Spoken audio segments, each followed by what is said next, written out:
नमस्कार, जय हिंद, जय भारत।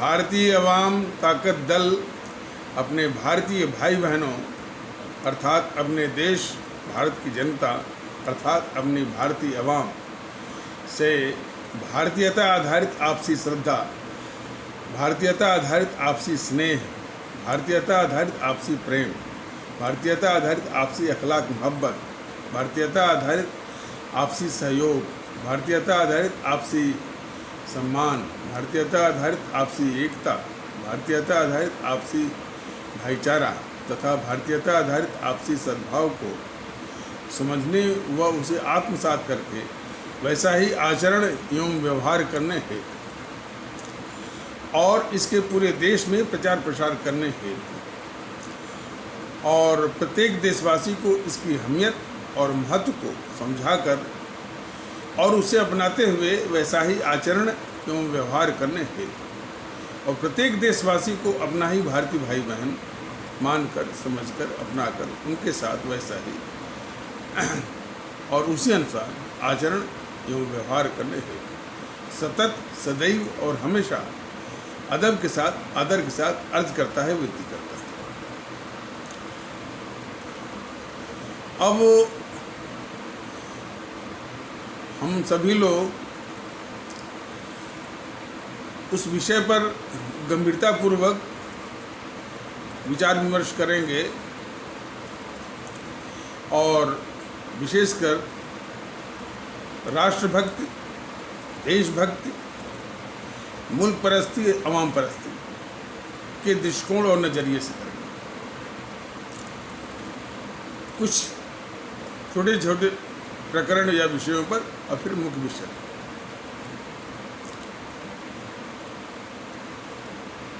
देखिए,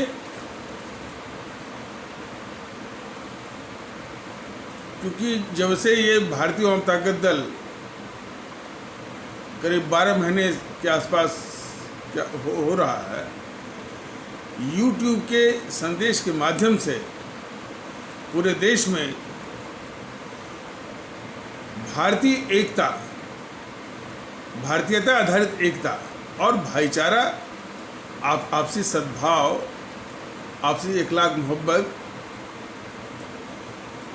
और आपसी सम्मान, सहयोग, सब कुछ, देशभक्ति, मुल्क परस्ती, अवाम परस्ती, सब कुछ भारतीयता आधारित का ये प्रयास कर रहा है। और जो परिदृश्य सामने आ रहा है कि हमारे वही आदरणीय भारतीय भाई बहन अब इस विचार से, इस मुहिम से जुड़ते चले जा रहे हैं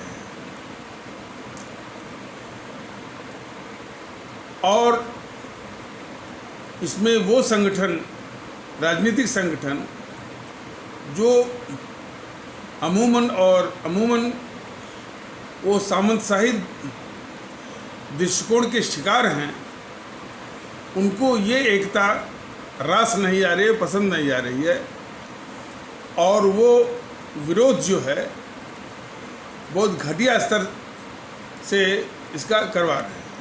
वो सामने आके करते तो बात को समझ में आती है। वो इस तरीके से जो आप समझ लीजिए कि जिसे गुंडा मवाली जो धमकाते हैं, डराते हैं या कभी कभी प्रलोभन देते हैं, कभी कभी कोर्ट की धमकी देते हैं, यही बात चीज़ चल रही है। तो अभी हाल के दिनों में भारतीय अवाम ताकत दल के पदाधिकारी ने पूछा कि आखिर दिक्कत क्या है। क्या है कि जो एकता की बात भारतीय अवाम ताकत दल कर रहा है कि सबको एक करने की बात करता है, तो भारतीय अवाम ताकत दल का वो कार्यकर्ता कि हाँ जी हाँ साहब, सबको एक, कोई भेद नहीं है।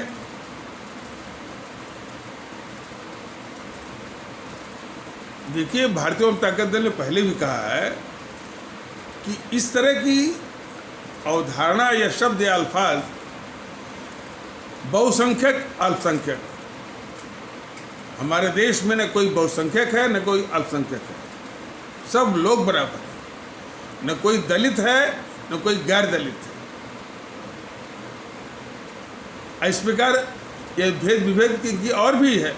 बाकी तो जो भेद विभेद जातियों के आधार पर, संप्रदायों के आधार पर, क्षेत्रों के आधार पर, भाषा के आधार पर, प्रांत के आधार पर, तो वो तो भेद विभेद अलग से है। और फिर इसके बाद ये महिला शक्ति है, तो ये युवा शक्ति है, ये बुढ़ा शक्ति है, तो ये बच्चा शक्ति है। सिर्फ भेद विभेद भारतीय ममता के दल की अवधारणा में न कोई अल्पसंख्यक है, न कोई बहुसंख्यक है, न कोई दलित है, न कोई गैर दलित है, न कोई युवा शक्ति है, न कोई बुढ़ा शक्ति है, न कोई महिला शक्ति है, न कोई बच्चा शक्ति। सब लोग भारतीय और सभी लोग। और यदि एकता स्थापित करनी है तो सभी को गले वो लगाना पड़ेगा। ये मस्तिष्क से, विचार से बिल्कुल निकाल देना पड़ेगा कि वो दलित है, तो उसी वक्त जो है आपने उस भारतीय अवधारणा की, जिस वक्त आपने ये सोचा कि वो दलित है, उसके साथ हम कैसे उठे बैठें, कैसे उसके साथ खान पान स्थापित करें, उसी वक्त आपने भारतीय अवधारणा का और जज्बों का कि आपने हत्या कर दी। तो जरा भी यानी वो भेद नहीं होना चाहिए। इस संबंध में जरा सा ये बताना जरूरी है कि एक आध बार जो कुछ कट्टरवादी तत्व जो है, जो अंबेडकर साहब के नाम पर जो पार्टी चलाते हैं, वो भी कुछ इसी तरह की खुराफात करते हैं। कहें साहब जब आपको एकता करनी है तो पहले आप शादी ब्याह करिए, शादी आप करवाइए। ऐसे तत्वों को समझाया गया कि ये जो लोकतांत्रिक वातावरण है, जो आज़ादी का मतलब ये भी नहीं है कि वो स्वच्छंदता नहीं है, आज़ादी है, स्वतंत्रता है। ये वातावरण में कौन किससे शादी कर रहा है, इसको इस देश का कानून हमेशा वो मैंने इस देश का कानून जरा भी ये भेद नहीं करेगा कि कौन किससे शादी कर रहा है।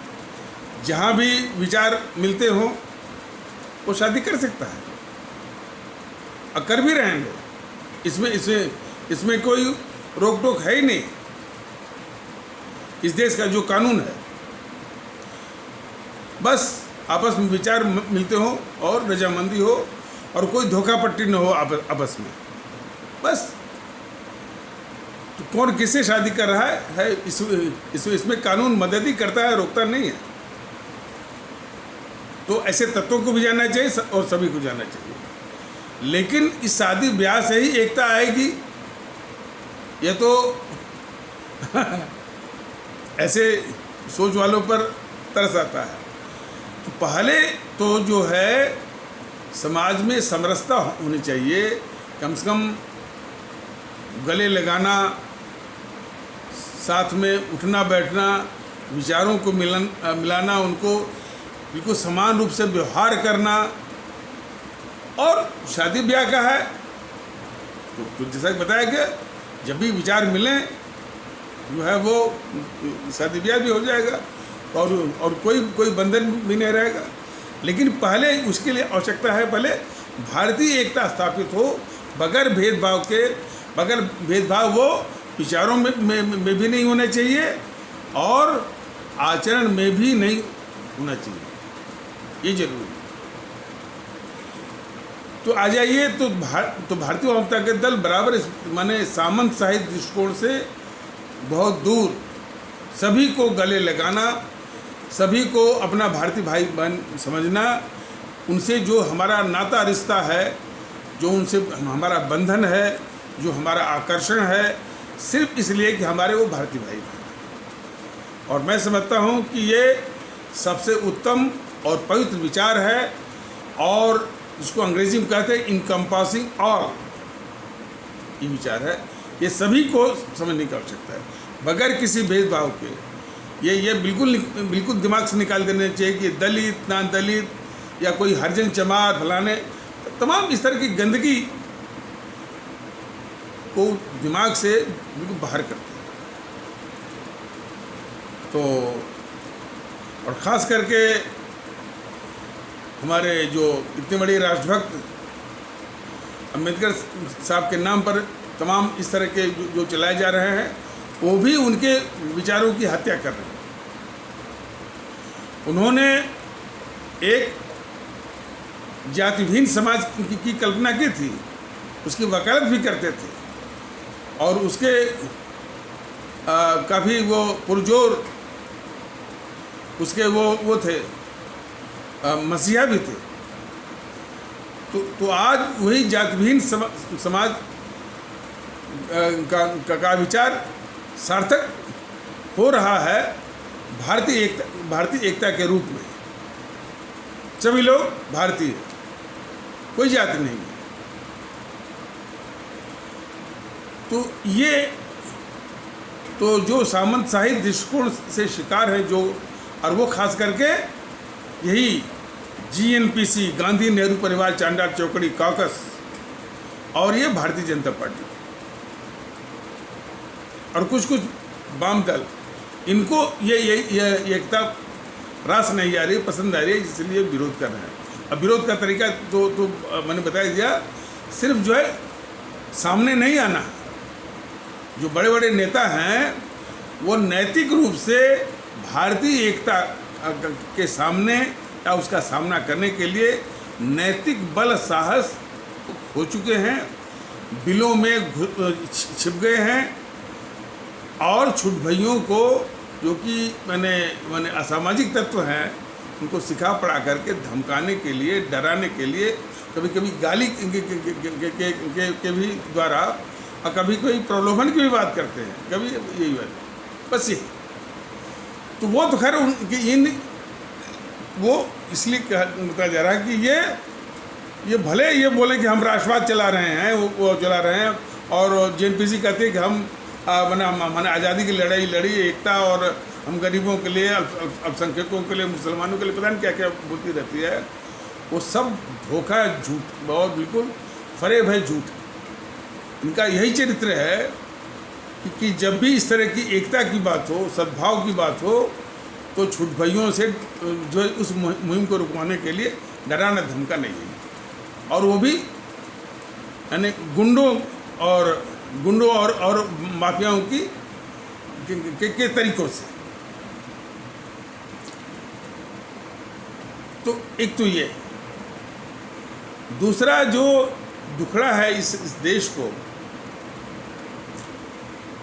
कि सन 2014 में लोगों ने एक पार्टी को काफ़ी समर्थन दिया और बहुत भरोसा रखा कि ये हमारे मुल्क की हिफाजत करेगा, और उसने चूँकि राष्ट्रवाद का एक नारा दिया और चुनावी वो मुद्दा बनाया, लोगों ने भरोसा किया इस भारतीय जनता पार्टी पर कि यह अच्छा, रोज़ चूँकि आए दिन आतंकवादी घटनाएं होती थी, और लोगों को नहीं भूलना चाहिए जब आतंकवादी घटनाएं होती थी कि जितनी सरकारी एजेंसियां थी, केंद्र की एजेंसी, राज्य सरकारों की एजेंसी आपस में झगड़ती थी, जो उनकी खुफिया इंटेलिजेंस एजेंसी वो भी झगड़ती थी, और आतंकवादियों के मौज ही मौज थे, और वो आतंकवादी घटना भी करते थे, और उनकी पैठ जो है कुछ सेंसिटिव माने संवेदनशील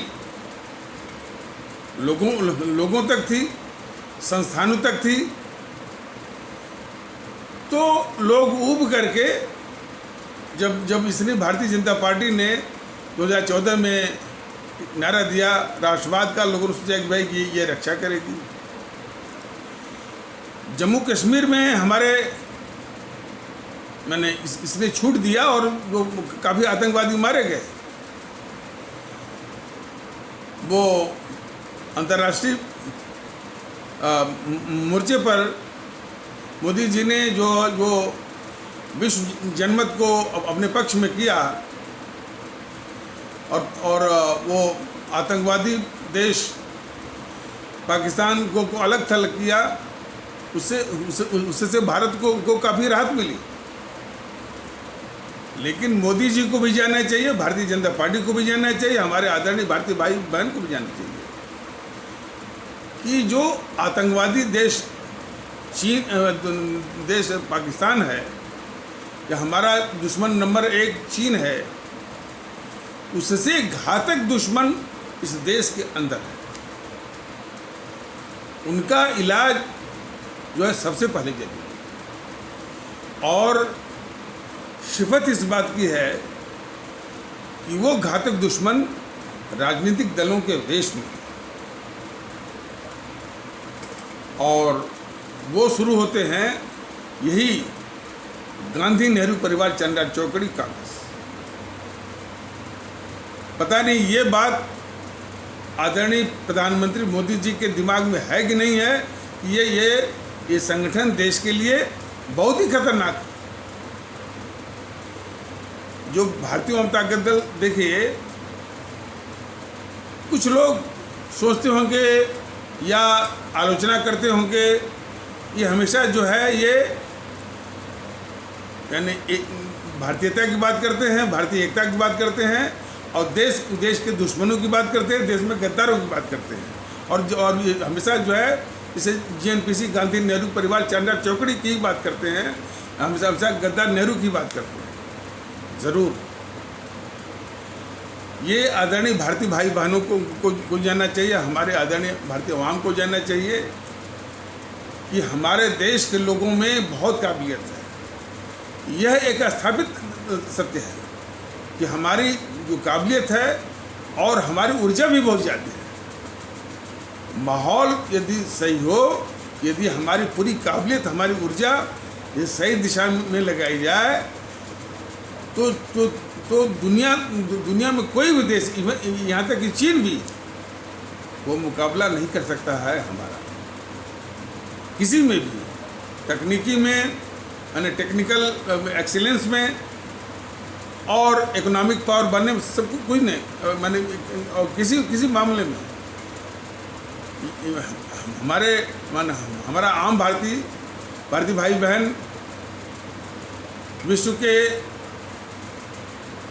औसत लोगों से ज़्यादा मेहनती भी है, प्रतिभाशाली भी है, और प्रतिभा यदि भारत अपने देश भारत में दिखाने को उसको मौका नहीं मिलता है तो बाहर जा कर के वो प्रतिष्ठित करते हैं। हम हमारे भारतीय भाई बहन, विश्व इसका लोहा मान चुका है। जब बाहर प्रतिभा दिखाते हैं तो लोग जोड़ने लगते हैं कि ये भारतीय मूल के हैं, हालांकि इसमें शर्म आनी चाहिए कि हमारे देश ने उनको मौका नहीं दिया। और ब्रेन ड्रेन की भी समस्या हो जाती है, और भी कई खूबियां हैं जो हमारी खनिज संपदा है। तीनों ऋतुएं इस मुल्क पर मेहरबान है, सब कुछ है, लेकिन सब कुछ जो है, ये जो देश के दुश्मनों ने जो माहौल बनाया हुआ है, माहौल देख रहे हैं ना कि हर संविधान भी बन गया, संविधान ने पूरे देशवासियों को उनको वजूद की पहचान भी करवा दी कि we the people of India, हम भारत के लोग, हम भारतीय हैं, सिर्फ भारतीय नागरिक हैं। तब भी जातियों का तांडव, संप्रदायों का तांडव, धर्म, हिंदू सनातन धर्म, इस्लाम धर्म, मतलब सारा गंदगी। भारतीय जनता दल बता रहा है कि हिंदू सनातन हो, चाहे इस्लाम हो, चाहे ईसाई हो, सिख हो, ये धर्म नहीं है। मैंने इनको धर्म मत कहिए। धर्म के माने होता है कर्तव्य, बार बार ये समझाया जा रहा है कि धर्म माने कर्तव्य, ड्यूटी, फर्ज, आचरण, व्यवहार, या यह सबका समुच्चय मिला दीजिए, ये धर्म है। रामायण भी आप देखिए ना, रामायण में क्या है, ये राजा का धर्म है, ये राजधर्म है, पिता का धर्म है, पुत्र का धर्म है, पत्नी का धर्म है, माता का धर्म है, पुत्री का धर्म है, ऋषि मुनियों का धर्म है। धर्म में क्या कर्तव्य, तो वो धर्म है, धर्म रिलीजन नहीं। ये बार बार भारतीय वामता के दल समझा रहा है। तो हिंदू सनातन, इस्लाम, ईसाई, सिख, ये पंथ हैं, रिलीजन है, मजहब भी हो सकते हैं, लेकिन धर्म नहीं है। धर्म नहीं है, धर्म तो हमारा कर्तव्य। और जहाँ तक कर्तव्य का सवाल है, सबको इनवेरिएबली, अनिवार्य रूप से राष्ट्र धर्म को निभाना है।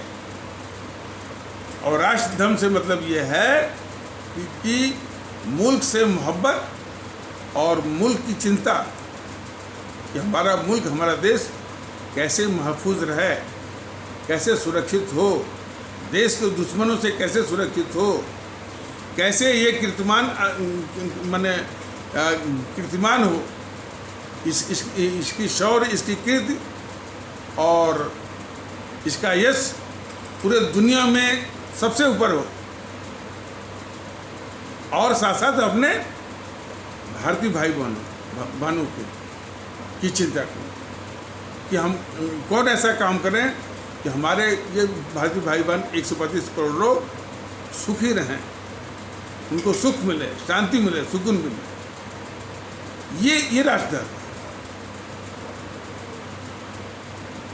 तो सभी को राजधर्म निभाना है।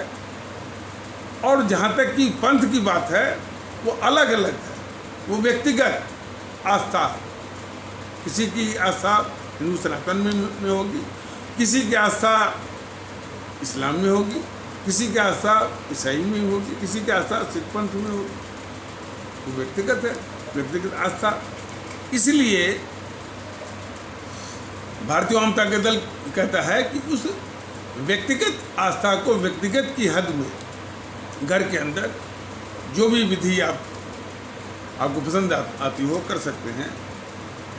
सिजदा है, नमाज है, इबादत है, धूपबत्ती जलाना, अगरबत्ती जलाना, हरि कीर्तन करना, भजन करना, घंटी बजाना, कुछ भी वो घर के अंदर आप करके अपना व्यक्तिगत आस्था का अनुसरण करिए। लेकिन घर के बाहर, चार दीवारी के बाहर चौखट में पाँव रखते ही आपका वो जो सामूहिक जीवन है या भारतीय सामाजिक जीवन जो है या सार्वजनिक जीवन जो है, वो शुद्धता राष्ट्रीय है और शुद्धता भारतीय। वहाँ किसी भी पंथ की जरा भी कोई न कोई भूमिका है, और तांडव तो बहुत दूर की कौड़ी। भारतीय वामता के दल ही करते हैं, क्योंकि हम सभी भारतीय, हमारा आचरण भारतीय। लेकिन ये भी कहने से नहीं कि हम भारतीय नहीं, हमारे विचारों में होना चाहिए। और जिस वक्त हम तमाम इसको बोल करके इसके प्रचार में लग गए, अभी तो समझाने के लिए थोड़ा कहना पड़ता है, लेकिन इसका अंतिम लक्ष्य है कि हमारे वो संस्कार में आ जाए, हमारी आदत में आ जाए, हमारे आचरण व्यवहार में आ जाए। ये उसका लक्ष्य है, बगैर किसी प्रचार के, बगैर किसी पाखंड और दिखावे। तो ये है।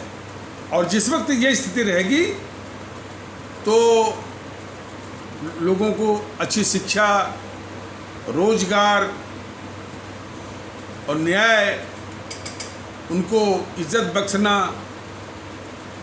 और कई तो अवधारणाएँ भी तमाम गलत अवधारणाएँ भी तमाम बरी गई हैं। न्याय का मतलब है कि किसी, जैसे क्रिमिनल के मामले में कोई बच्ची है, उसके साथ दुर्व्यवहार हुआ और किसी के साथ भी दुर्व्यवहार हुआ, उसको न्याय दीजिए।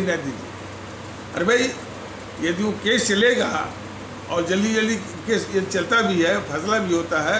हालांकि निर्भया के केस में पूरा सिस्टम लग गया था, पूरे मैंने कोर्ट और फिर मैंने प्रेसिडेंट हाउस और होम मिनिस्ट्री बने, यहाँ की सेंट्रल होम मिनिस्ट्री फटाफट जो है वो निर्णय लेती थी।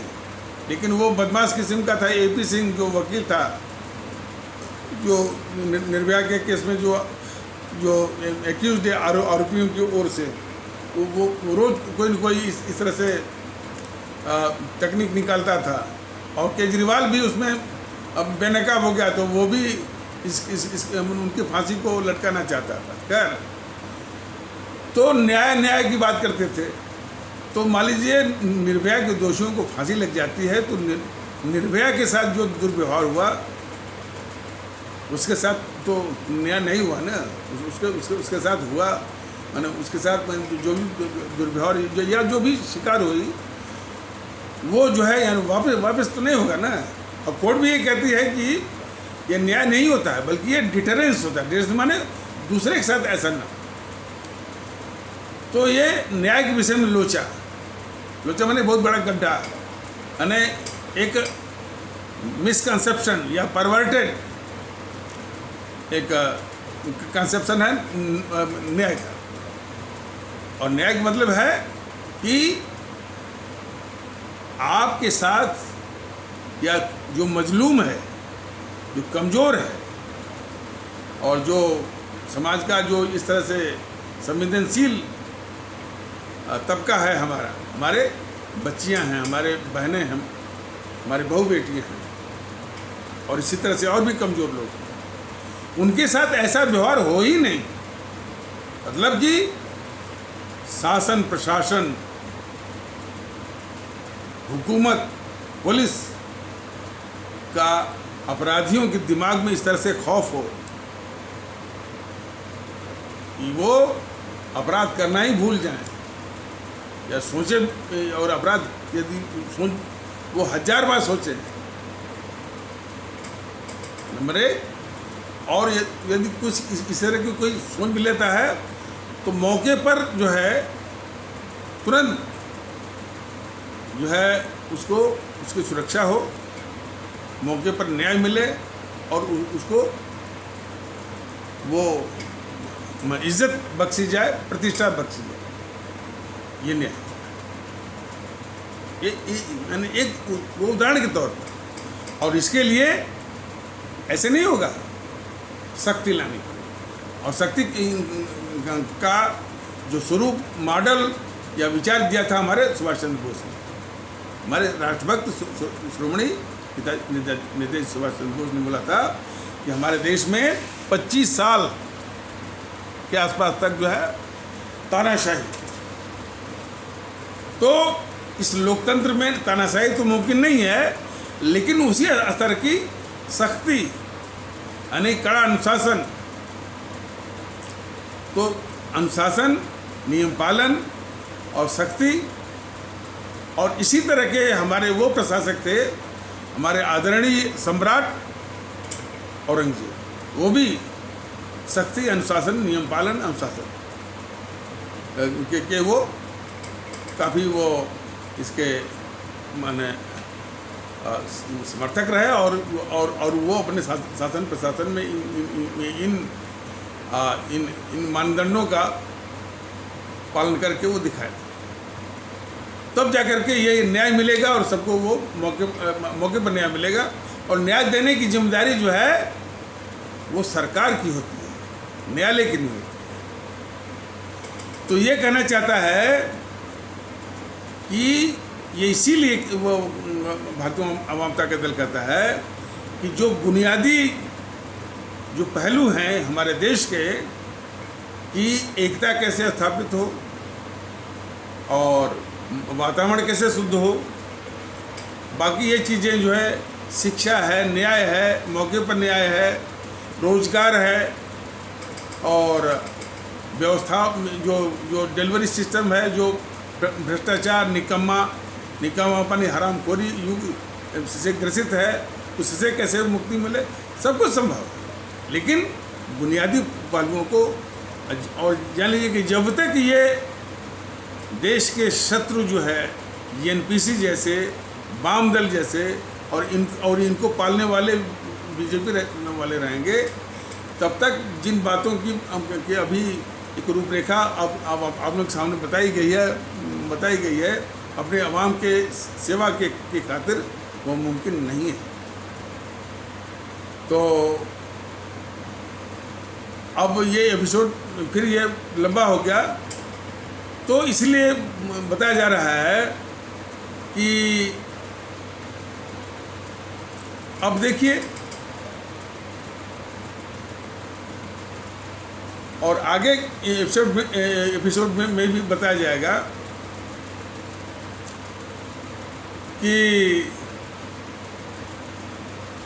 अटल बिहारी वाजपेयी जब 1998 से लेकर 2004 तक 6 साल तक प्रधानमंत्री थे, उसी दौरान ये राहुल नशीली दवाओं की तस्करी में पकड़ा गया था।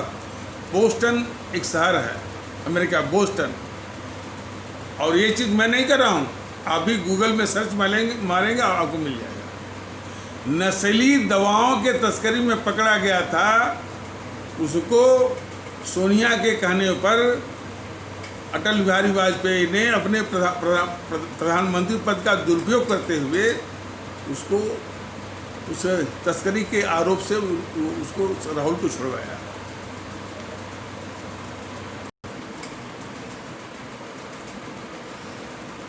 तो एक तो ये प्रमाणित हुआ कि बीजेपी किस प्रकार जेएनपीसी के पापों को किस तरह से ढकती है। इस तरह से तमाम उदाहरण हैं, लेकिन जो एकाध दो करके बताया जाता है कि इससे हमारे आदरणीय भारतीय भाई बहन समझ जाएं कि बीजेपी जो है गांधी नेहरू परिवार की रक्षा करती है, उसको पालती है, और उसके सारे देश विरोधी, देश की गद्दारी और इवन भ्रष्टाचार के सारे पापों को धुलती है और उसको ढकती है, और तस्करी ऐसे मामलों में भी वो बचाती है। अब बात यहीं तक नहीं है, बात यह है कि क्या अच्छा वो जो तस्करी से छूटा, तो छूटने पर ऐसा तो नहीं कि वो तस्कर नहीं है। लोग छूट जाते हैं, अपराध करते हैं और कानूनी तिकड़म से छूट जाते हैं, तो इसका मतलब थोड़ी नहीं कोई अपराधी नहीं है। तो क्या अब तस्कर जो है वो राजनीति चलाएंगे, और वो जो तस्कर है वो स्मगलर राहुल, वो जेएनपीसी का मुखिया है। हालांकि कहने को तो सोनिया है, लेकिन एक्चुअल वही है, और इसके पहले भी था। केरल के लोगों ने जब इसको वोट किया और 18 सीट दिया केरल के लोगों ने, तो ये विचार नहीं किया केरल के हमारे भारतीय भाई बहनों को विचार करना चाहिए था कि वो किस पार्टी को वोट दे रहे हैं। जिस पार्टी का मुखिया जो है वो ड्रग स्मगलर है।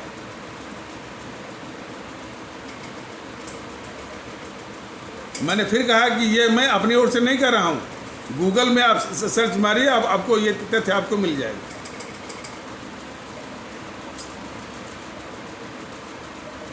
तो अब ये देश के लोग तय करें कि क्या अच्छा, और वो ड्रग स्मगलर राहुल जो है इस देश का प्रधानमंत्री बनना चाहता है, उसके चमचे और उसके सिपा सालार उसको प्रधानमंत्री बनवाते हैं, और उसकी बात को उसके चमचे चैनल आज तक एनडीटीवी वाले, न्यूज़ 24, इसी तरह के और भी जो है, जो अपने एक बड़ा निष्पक्ष और देशभक्त दिखाते हैं, जी न्यूज़ वाले, TV9 भारतवर्ष वाले, और रिपब्लिक भारत वाले, इंडिया टीवी वाले, वो राहुल की बात, राहुल ने ये बोला, राहुल ने हमला बोला, राहुल रोजगार कर काला। उन समूह के दिमाग में नहीं आता कि भाई ये राहुल तो तस्कर था ना, स्मगलर था ना। इन समूह को शर्म नहीं आती है, इन चलन वालों को बेशर्म है, बेशर्म भी हैं, इस देश के लिए बहुत खतरा भी है, बहुत ही dangerous, very very nefarious and diabolical. और ये बीजेपी हमेशा जो है वो बस अब इतने खतरनाक, अब तक जो है वह देश के खिलाफ गद्दारी करता था, चीन का पक्ष लेना और भारत के खिलाफ गद्दारी करना, पाकिस्तान के आतंकवादियों का पक्ष लेना, पाकिस्तान का पक्ष लेना, भारत के खिलाफ गद्दारी करना। चीन में पाकिस्तान में अब जो अपने दूत को भेजना, कभी मणिशंकर अय्यर को भेजना, तो कभी जो है वो नवजोत सिद्धू को भेजना, जो अपने दुश्मन पाकिस्तान के सेनाध्यक्ष बाजवा को गले लगाने के लिए। अब वही बाजवा की सेना आतंकवादी हमारे मासूम भारतीय भाई बहनों की हत्या करते हैं। तो देखिए, और उसको इतने खतरनाक राहुल गांधी को, जो इस देश का गद्दार भी है, इस देश का दुश्मन भी है, और काला धन भी उसके नाम से जमा है, ये भी जान लीजिए। 2012 का जो अभियान चला था, उसमें बात आई थी कि उसी समय इसके नाम से काला धन के रूप में 12 लाख करोड़ रुपया जमा था। तो और ड्रग स्मगलर,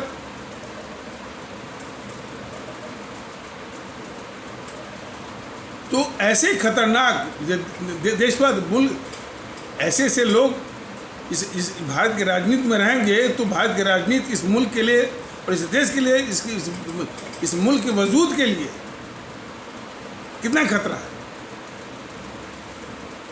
तो ऐसे खतरनाक जो है तत्व को ये बीजेपी एक हवा बनाती है, उसके इस खतरनाक करतूतों को छिपाने के लिए। एक हवा क्या बनाती है कि राहुल जो है ये पप्पू है, इसकी समझ में कुछ नहीं आता है, ये अकल का कच्चा है, राजनीतिक रूप से नासमझ है। इस रूप में प्रोजेक्ट करती है बीजेपी, और इस रूप में प्रोजेक्ट करके, इस रूप में पेश करके, दिखा करके मुल्क के सामने उसके वो खतरनाक जो उसके करतूत चेहरा है कि वो देश का गद्दार भी है और स्मगलर है। इस स्मगलर को उसी बीजेपी का वो वाजपेयी ने बचाया है, इसको सब नहीं करते। तो जानिए कि अपराधी का समर्थन करने वाला, अपराधी को साथ देने वाला भी उसी स्तर का अपराधी होता है, ये कानून कहता है। गद्दारों को बचाने वाला, गद्दारों की रक्षा करने वाला विदेश का गद्दार होता है। तो बीजेपी भी जेएनपीसी की ही तरह इस देश के गद्दार भी है और अपराधी भी है। और वाजपेयी ने तो उस तस्कर को बचाया है। अगले एपिसोड में ये बताया जाएगा कि और भी प्रमाण हैं जो कि ये बिल्कुल स्थापित करेंगे, चीख के बोलेंगे कि कैसे ये जनसंघ हो चाहे बीजेपी हो, नेहरू परिवार की रक्षा उसके पापों को ढकती रही। और यह मुल्क के लिए बहुत ज़रूरी है। और इसीलिए भारतीय जनता दल अपने आदरणीय भारतीय भाई बहनों से विनती करता है कि बीजेपी के हाथों में, मोदी के हाथों में वो लाख वो बार बार वो पूरे विश्व को घूम जाना और वो करना, लेकिन देश के अंदर देश के गद्दारों को, दुश्मनों को पालना। और क्यों पालते हैं इसको एक अलग वीडियो में बताया जाए। तो इन्हीं ज़रूरी अल्फाजों के साथ इस आवश्यक परिचर्चा को यहीं पर विराम दिया जाता है। तब तक के लिए नमस्कार, जय हिंद, जय भारत।